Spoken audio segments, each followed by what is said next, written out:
The warning from the US commander in Afghanistan is clear. General Stanley McChrystal wants more troops and a change in strategy. Otherwise, he says, within a year the insurgency may be unbeatable.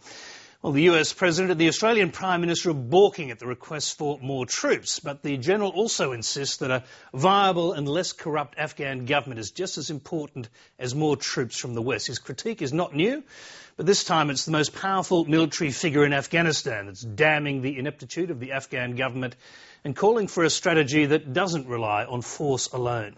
Raphael Epstein reports. The warning is clear. No change means mission failure. And whatever the strategy, there will be even more coalition casualties. Stanley McChrystal commands all the US and NATO troops in Afghanistan, including Australians. And if they don't regain the initiative over the next year, he says defeating the insurgency may no longer be possible. In a report already sent to capitals, including Washington and Canberra, he says the overall situation is deteriorating. Additional resources are required, but focusing on force or resource requirements misses the point entirely. He says the NATO coalition requires a new strategy that is credible to and sustainable by the Afghans. There are more than 100,000 NATO troops there. US media reports suggest General McChrystal will ask for as many as 45,000 more. His probability of achieving those troops, I think, is quite good. As a senior coalition commander in Iraq, retired Major General Jim Molan knows there is no purely military solution. Well, if all you do is send more soldiers, you risk very much being seen as the occupier.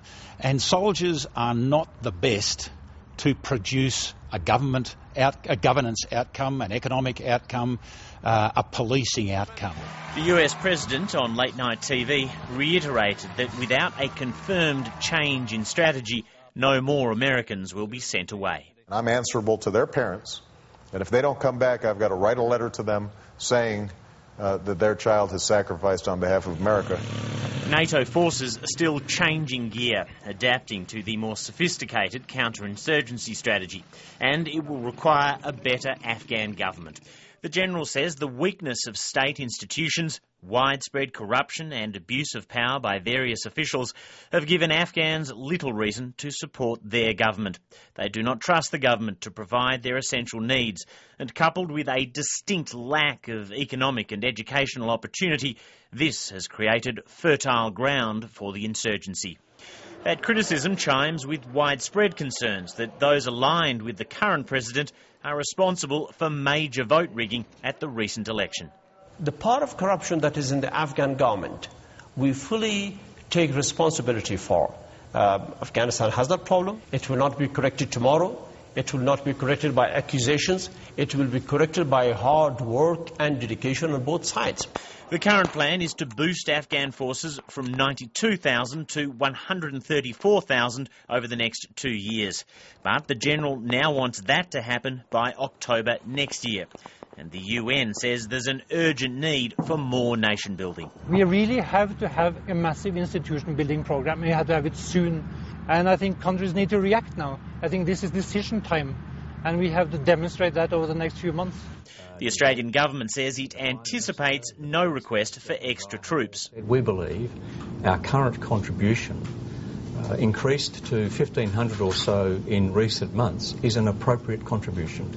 There are reports the UK will send 1,000 more soldiers, but the Australian Foreign Minister says there are other ways to help.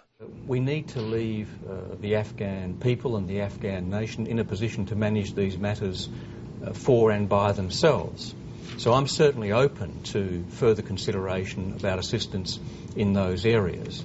For the American commander, putting a figure on the extra troops he requires may be his toughest test inside the DC Beltway. The question is going to be now, will he hold back on his request because he knows it's not going to be accepted or because he knows it will create friction in Washington, or will he, as a military commander, remain apolitical, stop second-guessing his boss and put in exactly what he thinks he needs in the terms of numbers of troops to achieve the effect he wants?